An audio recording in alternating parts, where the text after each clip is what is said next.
Good morning, good morning. Let's see, are we on? There we are. Oh, thank you, thank you. Thank you. Okay, so, hey everybody. Good morning. I guess y'all can yell back, good morning. All right, yeah, nice to see you. Good to see you all online as well. Welcome to 1111. I see we have a number of visitors with us today. This is one of these, summer Sundays are always really interesting because we're usually running a third to 40% low and people are all out and then visitors are all in. And so it's just a really interesting mix of folks. And so it's good to see you all who are visiting with us for the first time today, as well as some of you all who are coming back. Good to have you online that are visiting, as well as you all who are watching from wherever you're traveling right now. Hopefully you're traveling to cooler climates.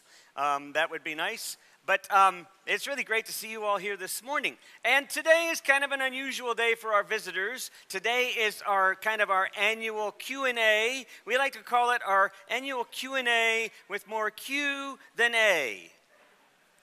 So that's my disclaimer.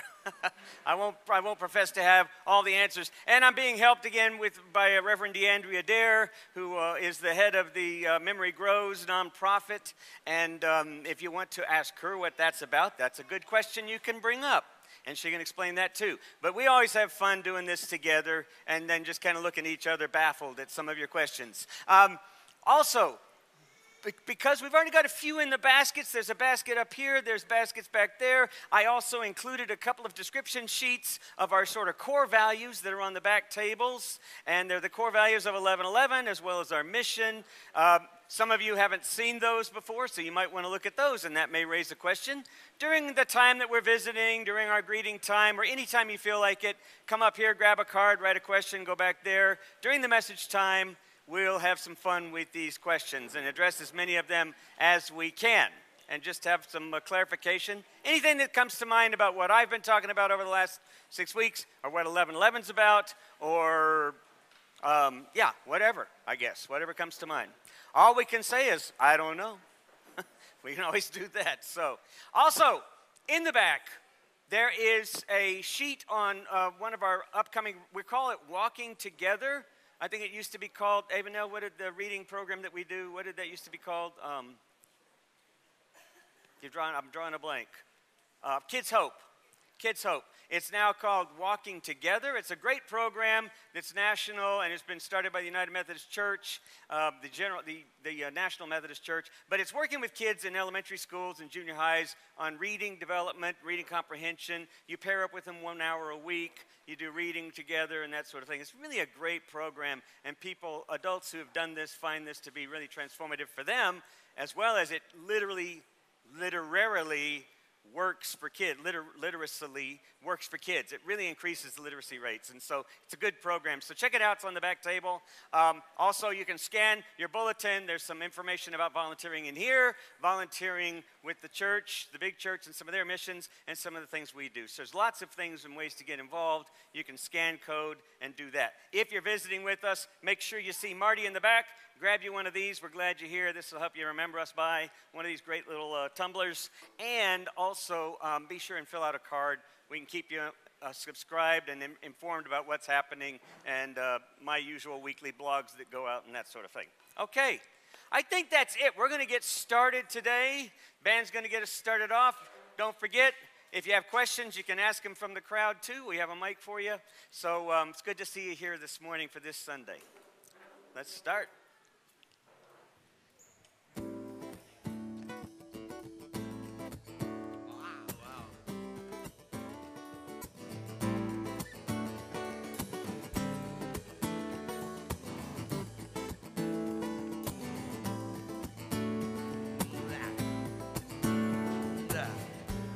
Tell me a tale that always was.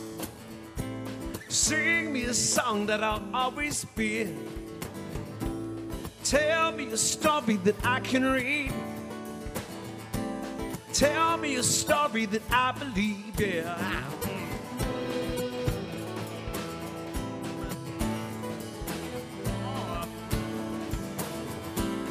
Oh, paint me a picture that I can see. Give me a touch that I can feel. Turn me around so that I can be everything I was meant to be. Yeah. Lord, I need love. Lord, I need good, good loving. Hey, yeah. Lord, I need loving. Ooh. Lord, I need good, good loving. All right.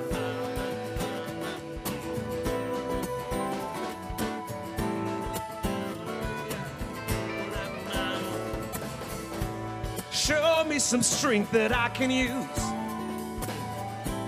Give me a sound that I won't refuse. Tell me a story that I can read. Tell me a story that I can believe. Hey, yeah.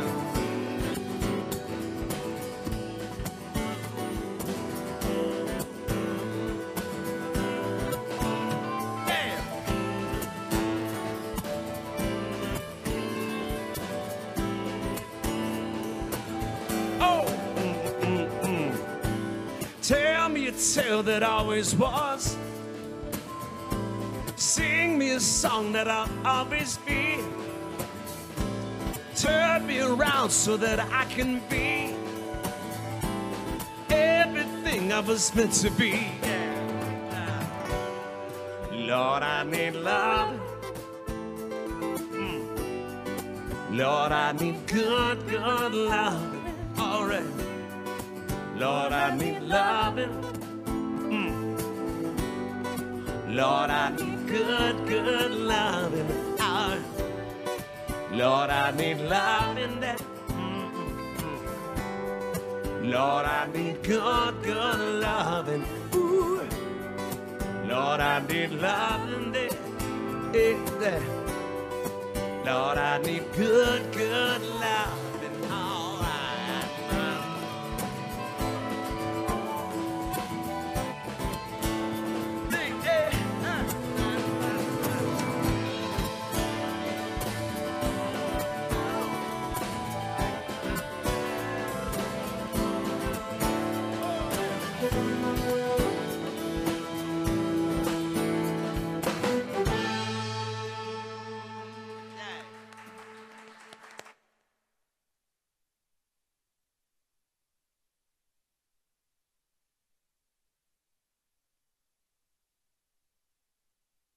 Candle time. Oh, no. So I will do the welcome candle. How's that? So we have this welcome candle, which is a wonderful statement for you guys who are visitors here. This is kind of our affirmation in some ways, as well as our welcome candle. Those of you online, if you got a candle, you can light that. We need a new candle on the left side here. But our welcome candle really reminds us who we are and from all the different places we come from. And it recognizes our humanity as well, our frailty, our mistakes, and our openness to sort of experience that vulnerably with one another. So let's do a welcome candle together. You ready?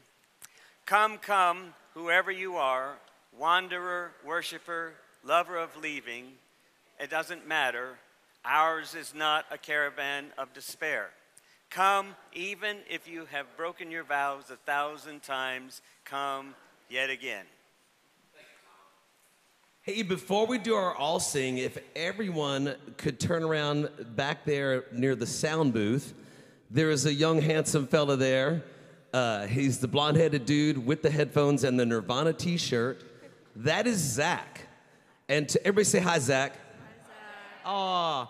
Tomorrow, I hear that Zach turns 16 years old. Is that right? Everybody say happy birthday, Zach. He really loves attention, so this is feeding him so much right now. All right, we do love your commitment, Zach, and man, to be 16 again. Y'all think about that for a second? Oh my gosh. All right, would y'all please stand now, and we're gonna sing a good old solid 11:11 tune. It's also time to bring your offering to the table. Elena's got this one, here we go. All right.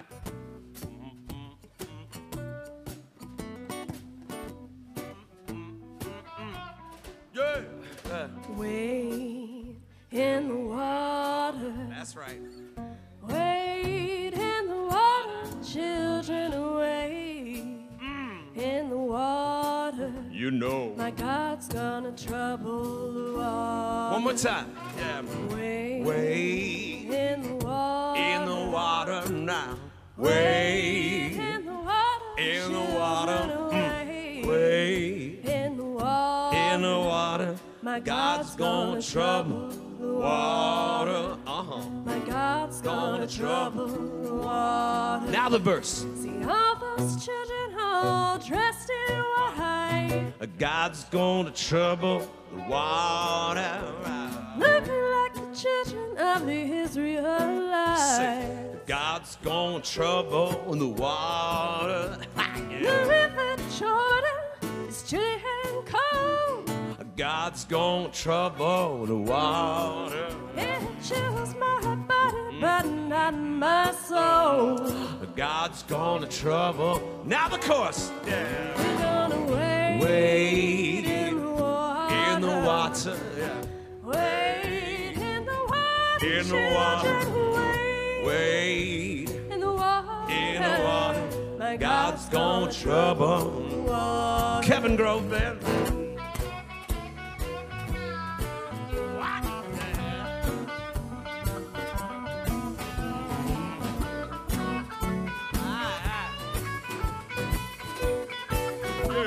Another verse. See all those children all dressed in red. God's gonna trouble the water. Looking like the children that Moses led. God's gonna trouble the water. Yeah. If you get there before I do, God's gonna trouble the water. tell all of my friends that I'm coming home too. God's gonna trouble. Now the chorus. We're gonna Wade in the water. in the water now. Wade in the water. In the water. Wade Wade in the water. in the water. My God's gonna trouble the water. God's gonna trouble the water. Keep on. God's gonna trouble the water. God's gonna trouble the water. God's gonna trouble the water. He's gonna trouble the water.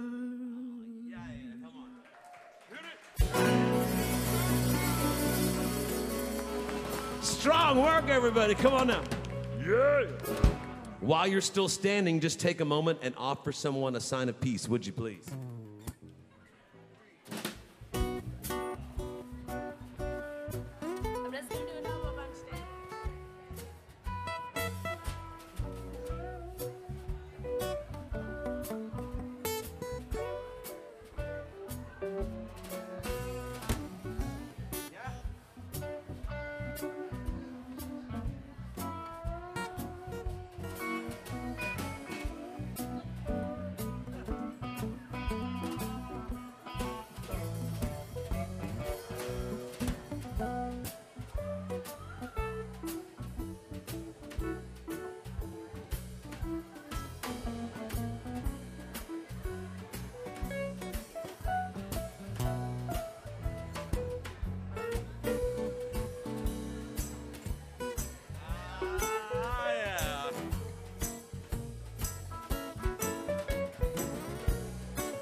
Good morning, everybody. Well, today's scripture should stimulate some of those questions that we're here for. It's from Romans chapter 7, verses 15 through 25. For we know that the law is spiritual, but I am of the flesh, sold into slavery under sin. I do not understand my own actions, for I do not do what I want, but I do the very thing I hate.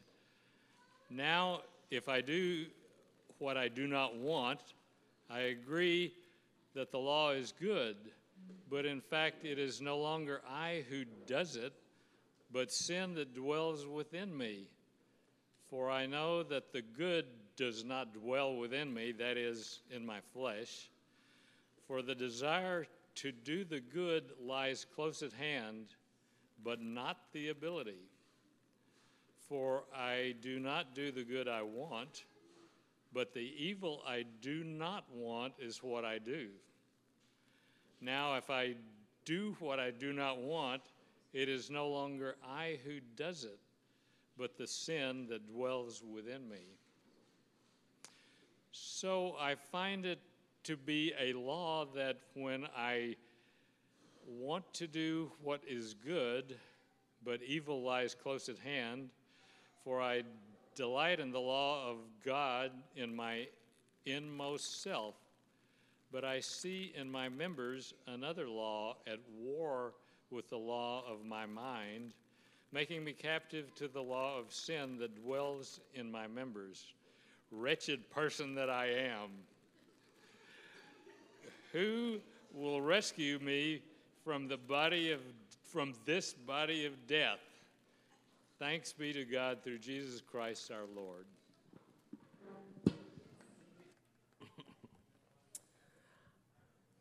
As we head into our Kairos time, it's all about time. And so we like to play like the slowest song that you've ever heard in your life to collectively just bring the heart rate down in this room. So I hope that you'll join us on this one. It's so awesome. So here we go.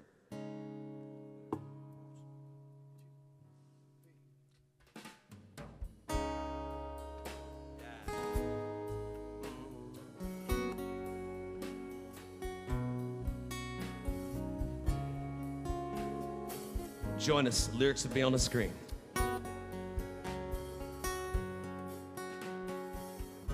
Out beyond ideas of wrongdoing and right doing, there is a field, I'll meet you there. One more time.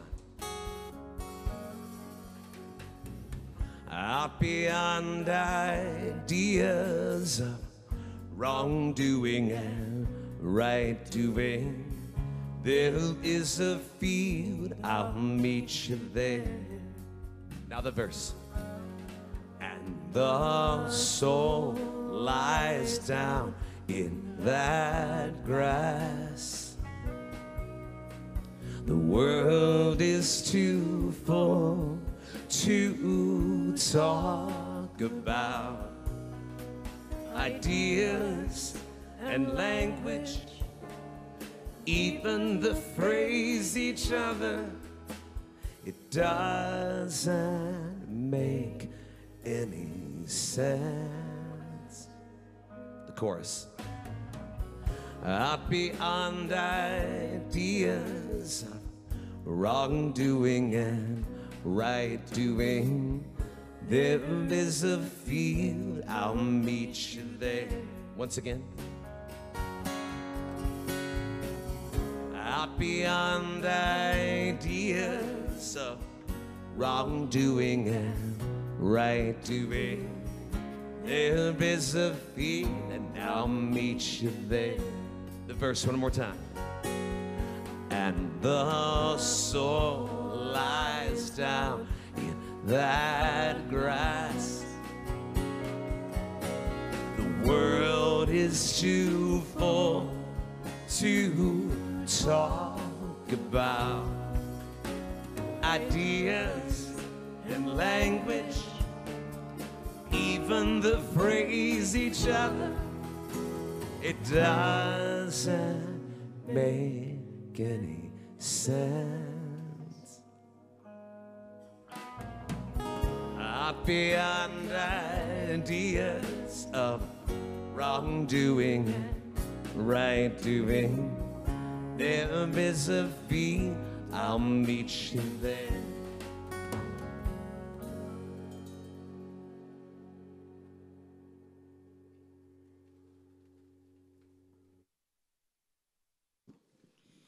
It's my pleasure to come and lead us in this time of Kairos. Mary Ellen Barrow, you'll hear from DeAndrea, our beloved, in just a few minutes with Tom.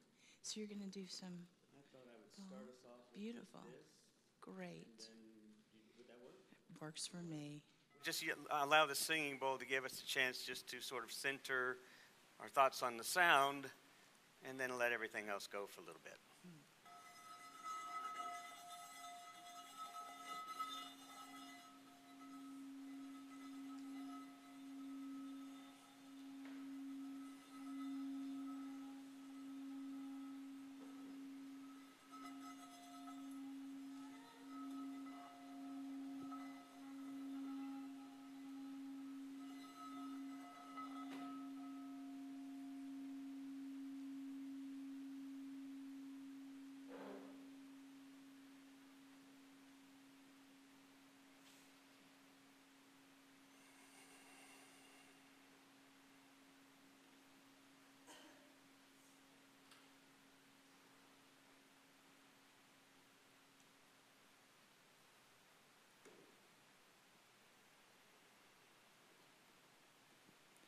I invite you to rest from your thoughts and your anxieties as the resonance of this amazing sound lingers and fades.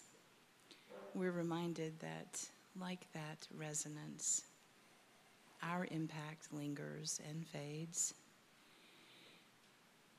And we all deep breathe together, taking in the life breath that gives us movement and purpose and activity. And we realize how frail we are and how beautiful, how vulnerable, and how strong. And we breathe it all in, breathing deep of the possibility of the future, overcoming the past, and being in the present, right here and right now. Together as one, we breathe deeply. And we take in all that is beautiful about this community and the hope for what we can be and who we are. So many questions. And that it is all good.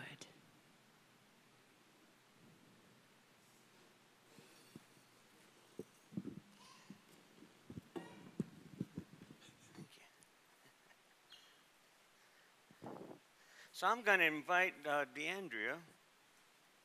Where did she go? Oh, she's already up there. Okay. DeAndrea, watch my back. She's already up here.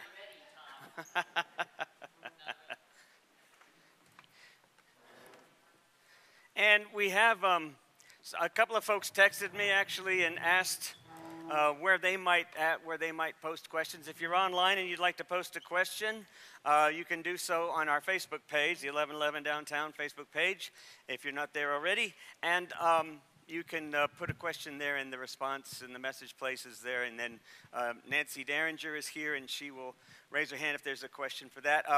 Also, Ed is going to, the mic's up here, Ed. So Ed's going to have the handheld mic for anyone who has a question from the floor that might want to ask it. Some of you may not have thought about that before getting here today. And so I wanted to make sure that you had a chance you can ask from the floor as well. And DeAndrea is going to sort of go through and address some of these questions that some of these came in on, actually got some online this last week because I sent that out in the blog post as well. And so I got a couple of those online. So And I would want to just qualify this by saying this whole process, this experience of what we're about is really about questions.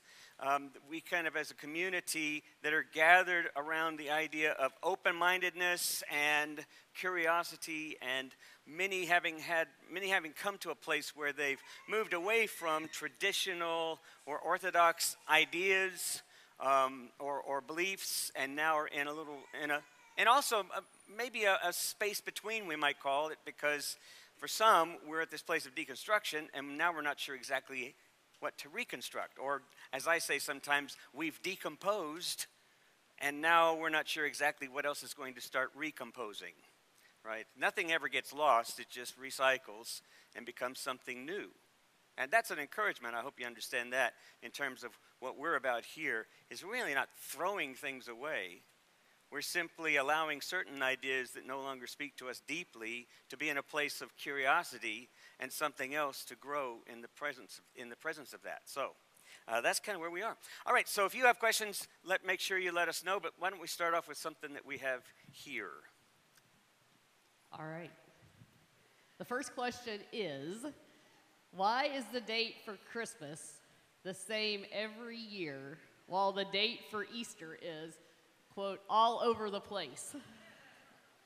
You can ask any question you want to. That's right. All right. So I'm going to try to not butcher this. Okay. So Christmas is always near the winter solstice. The winter solstice usually comes right after Christmas, and Christmas is based on a solar calendar. Okay? Solar. That's the difference. Easter is based on the Jewish lunar calendar, which means that Easter is always the date for Easter is always between like March. The middle of March to the end of April. There's a time period in there that it always falls within, but it's determined by the Paschal full moon, which is the full moon, the first full moon after the spring equinox. Which is always March 21st. There you go. Or there, 20th, 21st, I guess, yeah. So, yeah. And the other interesting thing about Tom that... always knows when full moons are off the top of his head. always know the full moon, yeah. Always. How many of you howl out there? Come on, anybody howl? No howlers? Come on. Okay, just as an insight, something you might not know, but Linda, my wife and I, many of you know my wife, retired now, Reverend Linda McDermott, retired this last year, who's up in Michigan. Maybe she's watching right now. I don't know. But one of the things that we used to do when we first started dating, this was, I guess, my way of seeing, are you okay? Am I going to stick around with you? Was we were driving around the TCU campus one afternoon on our way to seminary, to Bright Divinity School, going to class there, and I started howling. I just was telling her the story of my uncle who loved to take us kids out hunting and would start howling at night, just to kind of attract animals or scare animals. And so we would howl with him. And so I started howling, and then I rolled down the windows, and I looked over at her. She started howling with me. There you go. She's a keeper. Okay. What else have we got? The rest has been history. All right. How do you view the future of the United Methodist Church? Oh, I hear there. That's a good question. I'm glad somebody asked that one. The future of the United Methodist Church. So many of you know, many of you who are visitors may not be as aware of it. In the media last year, it was kind of taken to the extreme. The idea that the United Methodist Church was splitting over LGBTQIA inclusion. In fact, the church was not splitting, but over a history of the last 40 years, the church has been wrestling with its understanding of Scripture, but also its relationship with LGBTQ individuals. And so churches, after a number of different general conference gatherings of all the churches in the world, representatives, the hope was that we would find a way in which we would all exist and almost congregationally, churches could decide almost independently, or conferences might, because we have whole conferences that are LGBTQ friendly, and we have other conferences, one or two that aren't. Well, what happened this past year and a half is we've had a bunch of churches disaffiliate. So these churches have moved on. They're not all becoming the global church, which was the main instigator of sort of this movement.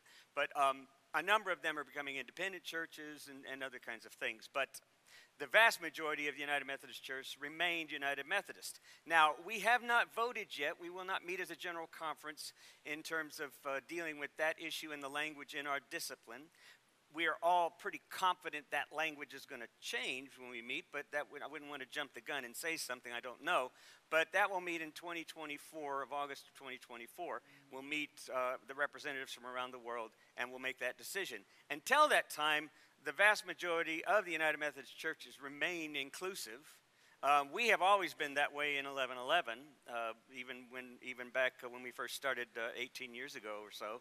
We've always been an inclusive community and celebrated that. So what this will mean was it will be official. Now, the church as a whole is in decline, right? You all know that. The church as a whole, the mainline Protestant church, but also even evangelical church, which has remained kind of steady. But if you think about evangelicalism, it always has a lot of folks coming in and a lot of folks going out. So there's only been a slight increase in evangelical attendance, and that's after somewhat of a pretty significant drop over the last decade. So it's kind of remaining steady, but again, there's that in and out kind of fluctuation. The Protestant church, the mainline Protestant church, has experienced a massive decline since the 1980s, and most recently, the Pew polls that came out showed that there are now more people in the United States who are unaffiliated with churches and see themselves as spiritual but not religious or other or atheist than there are people who attend church, or at some, a couple of times a year, even a few times a year. So that's an interesting trend that has not been seen before. What does that mean for the future of the church? I really don't know. I don't have an answer for that. I have some guesses, and I have some curious sorts of questions about what may happen next. Personally, I don't think the church will look like what it looks like now in 50 to 75 years. I think it'll be something very different. But here's the thing about traditions. You know this is true for you in the most simplistic ways. Your favorite stores to go to, your favorite coffee shops to go to, your favorite places to go, your favorite seats in here or at an event. I mean, all of these things, we are creatures of habit and of tradition, and we hate change, or we resist change. Now here, we try to keep it interesting enough because, it's a surreptitious kind of attempt to get you all used to change, sort of living with a mystery. You never know what's going to happen. And that's kind of the way life can be. So it's a little bit of a discipline that we try to pass along. But in truth, it's hard to give up stuff. It's hard to change. So the church will change, but it won't change easily. Right? We just know that's going to be the case because change is hard for us as a population, as a people, as a species. Fear is a number one driver of what we do and how we look at things. It's in our politics, and we see that happening more and more in politics. The more change that happens, or the more threat of change, the more people get resistant and intransigent and really fight, to stop it. What I would encourage you to do is to think above that, to think beyond that, to see beyond that resistance and fear, to find it in yourself where you find fear, and to kind of practice a fearlessness around you, even in the presence of folks who seem intransigent and locked and scary because they're so scared. Does that make sense? Even in the presence of those folks, the practice of fearlessness is powerful and can produce a lot of change. So that's basically, I don't know where the church is going in the long run. I think that the church will find much more involvement in the needs of the world because the needs of the world are going to get worse. They are. They're just going to get harder and harder, especially with climate issues and such. The church is going to be much more, I think, in the long run, hands-on. I see that too for Gen Zs and millennials. I see much more of that interest in that. So there you go. Yes, Nancy.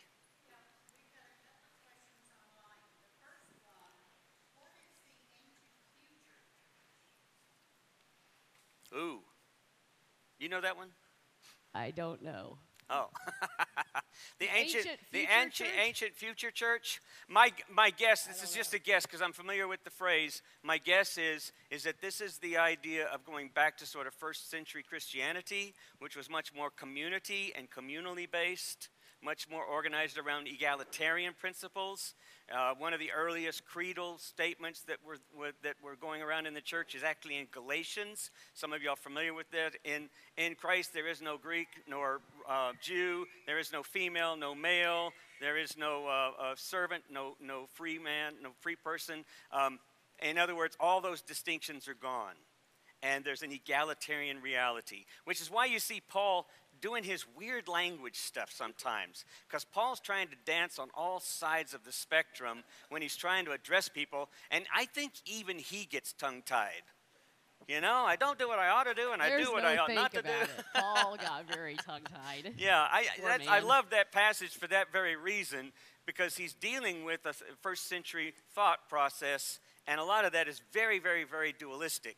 And so seeing the body as separate from the spirit, all of that sort of thing, I think I just wanted to illustrate some of the confusion and difficulty he has in trying to address the fact that you've got Romans and Greeks now coming into the church, Gentiles and Jews, and they have completely different rituals and quote-unquote laws for how they relate to one another. And so Paul's trying to find a way to deal with this in language. And it trips us up all the time. What's the next question?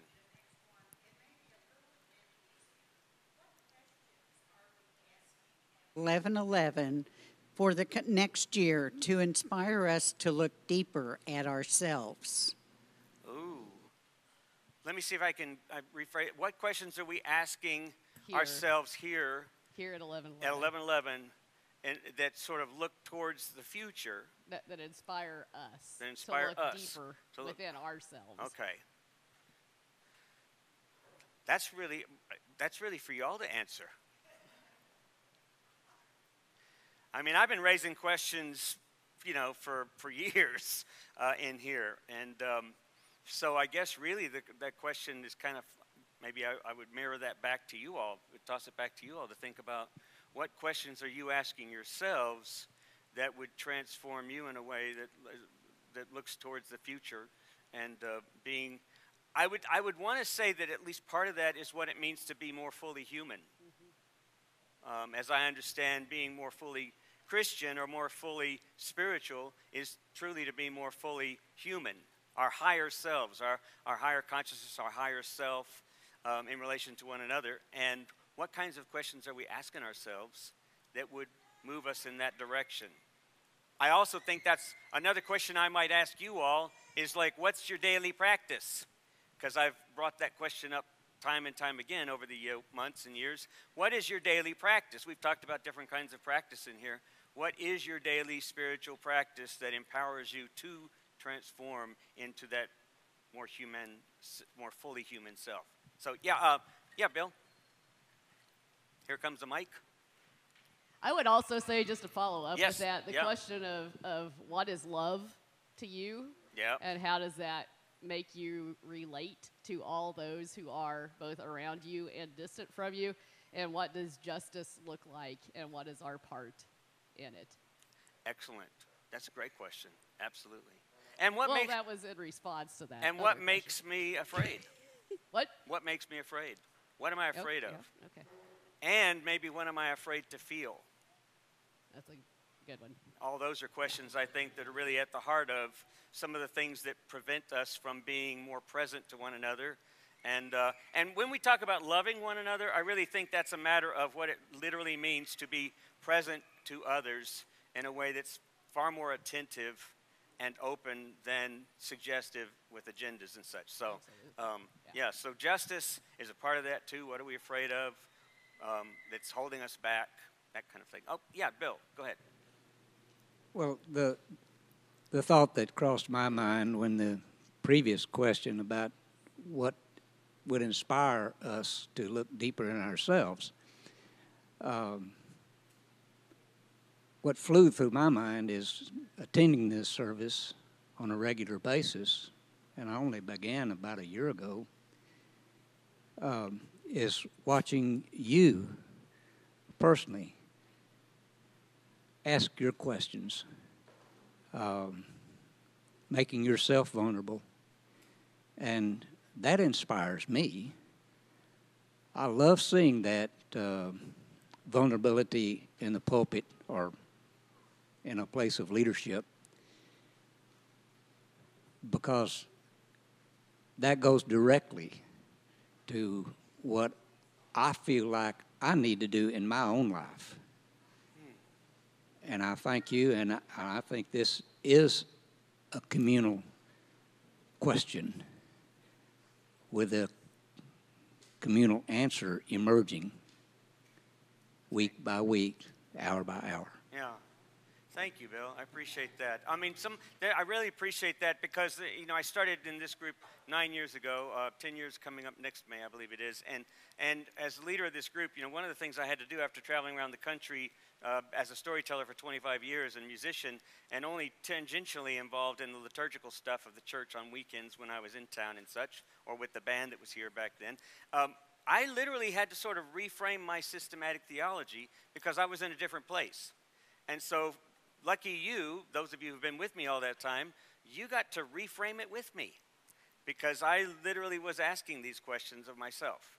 And so I appreciate the fact that you acknowledge that that's helpful as well. I would presume not to have answers about most any of these things, although I feel passionate about the movement. I feel passionate about the questioning. I don't think that'll ever change for me, is to continue to ask these questions and to live with them in ways that open me up to others, in ways that help others find their best selves. That's really what I'm interested in, is how others can find their best selves through me, being vulnerable and open and kind of without an agenda, so to speak. So I appreciate that very much. And also, the other thing I was going to say real quick, is how I love it. I do want to say that to Bill. Bill mentioned that thing about coming every Sunday. Do I need to say it? But here's the one. You have a big crowd here today. I have a nice crowd. There's a nice crowd here today, and it's always funny because 30% of you weren't here last week or the week before. So at least 30%. So Eeyore hush. Yeah.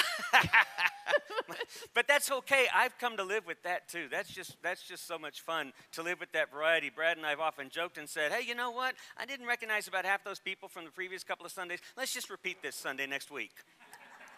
We could even do all the same songs for the most part, But really, what happens is over time, I encourage you to stick with 11:11 because over time, I think you really do begin to see things in a different way. And where people are with questions and where they've given up on stuff, so much of us, we've oriented ourselves around what we don't believe in or what we don't believe anymore, but we're not real sure exactly how or what we do believe in. And so this process is really enables and empowers us to do that, I think, as we sort of learn to let go of some of the things that are still holding us back, like prayer. Yes. That question came up. Can I answer one more thing? Yeah. Back to that question about what you feel about what you view the future of the UMC.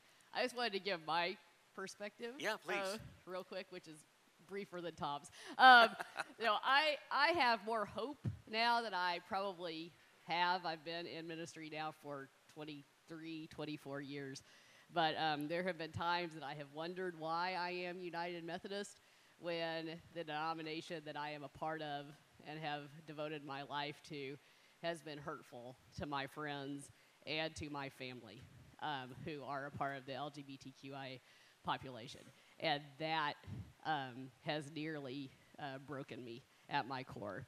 And where we are now, there are still 84% of the United Methodist churches have remained United Methodist. That's a big number. And there are still a few more that will likely come back. Well, they may come back. Yeah, I think we will see some We may get some back.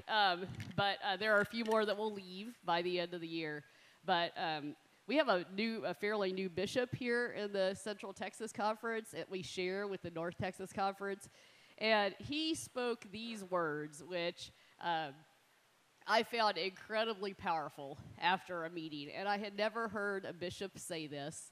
I never heard a bishop listen so intently as he did. And at the end of the meeting, he looked at all of us who were there, and he said, go be who you are, because that is who God has called you to be.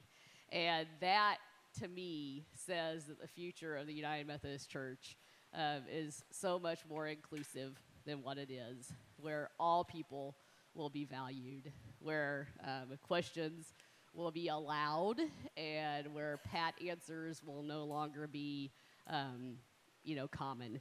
And so I have a hope that we will get back to a way in which we do not exclude, but we include so much more. So that's my answer to that Thank you for question. that. Thank you. That's why you're up here, by the Well, way. and I may be completely wrong, and if I am wrong, No, I I'm think really you're right. sad about I think that, you're right. There have but been times I hope that that is. as non-traditional as I am, oriented around the whole conference and the whole church kind of religious structure.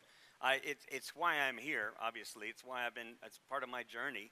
But the other thing is that I was so moved with our current bishop, whose compassion is so big. His compassion and his heart is so big. It's really beautiful. So as far as our annual conference and as far as this church as a whole, 1111, and I think for the remaining United Methodist Church, which as you said is 84%, I mean, it's still quite strong. I think that we'll see some positive, beautiful things happen in that regard. Even as church attendance and that kind of pattern begins to change, I think we'll see innovation start to happen within this new denomination. And I think it will be a new denomination because I think now that we have an orientation that is positive, that is loving, that is compassionate, that's freeing us up to be who we really were called to be in the first place. Yeah. So I think that's a really positive thing. I am Eeyore in most cases. You call yourself that. That's why I was not that's just right. calling no, you but that's Eeyore. helpful. I need somebody around me that's always going to say, and on the bright side. Okay, so we need to wrap it up, and I need to bring the band up here in just a second. Let's see if there's a last question. Okay, there's a one. last question. Yes, ma'am. I have the microphone. Yes, you do. Ask the question. Kind of on that note, but different. On the welcome candle, you always say lover of leaving. Why? Because you're talking right now about being a lover of staying. I don't get that. Okay, that's an awesome question. Somebody else asked that question the other day. Online or somewhere where I was in a small group asked that. What does that mean, that lover of leaving? The reality of who we are, like Paul in Paul's text, right? We often do what we ought not do and don't do what we know we ought to do. We are always leaving, and sometimes it's quite literally commitments. Sometimes it's institutions. Sometimes it's relationships. But the reality is, I've always said in here, and that of course is Rumi, who wrote that in the 12th century, the Middle Eastern Sufist poet. But I've always said that all of our moments where we find ourselves are redemptive moments. In fact, I've even said so much as to say, if you want an interesting definition to go ponder for what God is the redemptive moments. God is the redemptive possibilities in all of our moments. And by what I mean by that redemptive possibility is that the redemption, the wholeness, the opportunity to see something larger and more human and more loving and more compassionate and more creative and possible, those opportunities are in every moment, even in the hardest moments. And that's God in the midst of all of our moments, is those redemptive possibilities. So lovers of leaving are always welcome. And recognizing that we're all at one way or another lovers of leaving. We're always questioning, we're always doubting ourselves. We often leave and abandon our best selves. We often tell the stories about ourselves that forget who we really are and have yet to recognize who we really are. So we're always in this place of leaving, and you're welcome. We're welcome because this is a redemptive space. Does that make sense? Lovers of staying, yes. Yes, lovers of staying, as long as you don't get so entrenched in your staying that you forget what it's like to leave.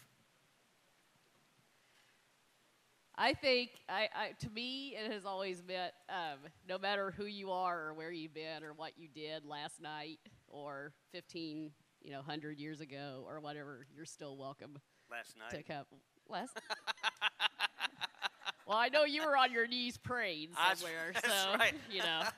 And for that, Okay. we may also. Hey, and next week there's a couple of more questions here, There but are, I think next yes, week we'll very kind of work good. that into some conversation. At some point, I love the way in which we have conversation and engage this like this, and so I hope we can also do this a little more often than once a year, because I think it's really a profound and helpful kind of thing for us. So hope you all enjoyed it as well. Thank you all for being present online and for being here. Thank you, DeAndrea. Let's thank DeAndrea for joining us. I'm so glad she's with us. All right, our band's going to close us out.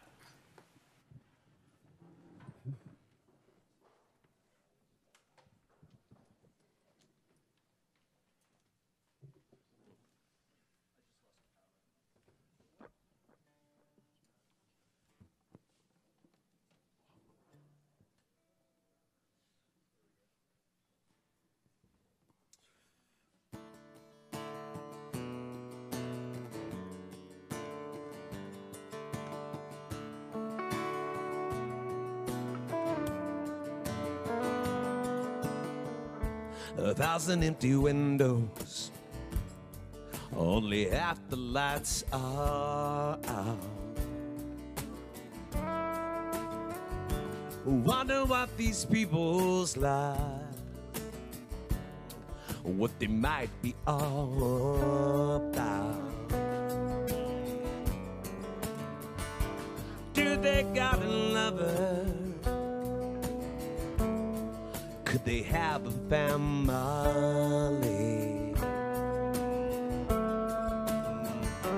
Could they be just as lonesome as you and me?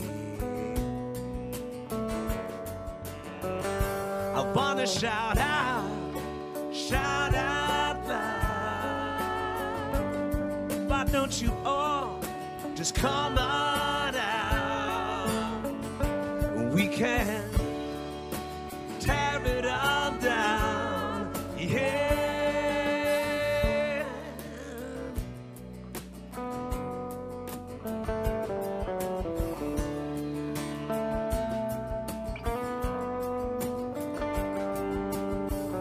White lights are burning down an empty avenue.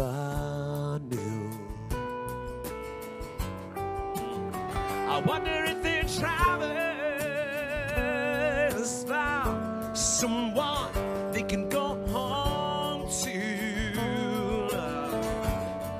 I want to shout out loud. Hey, why don't you all just come on out?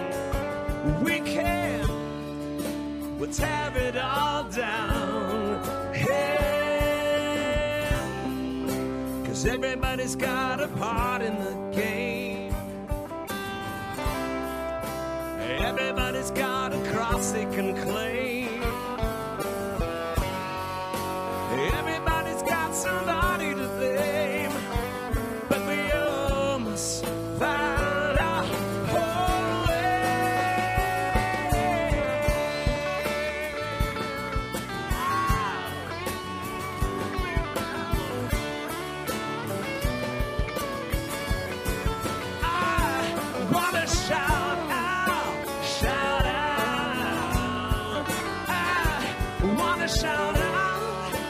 shout out, we can. I wanna shout out loud.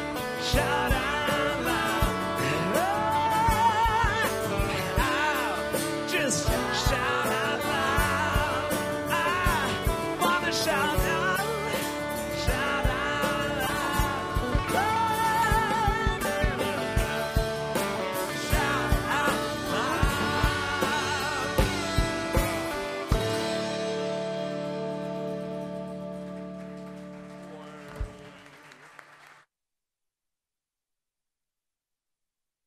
Love that song. You know what? I really love that song, Amos Lee's song.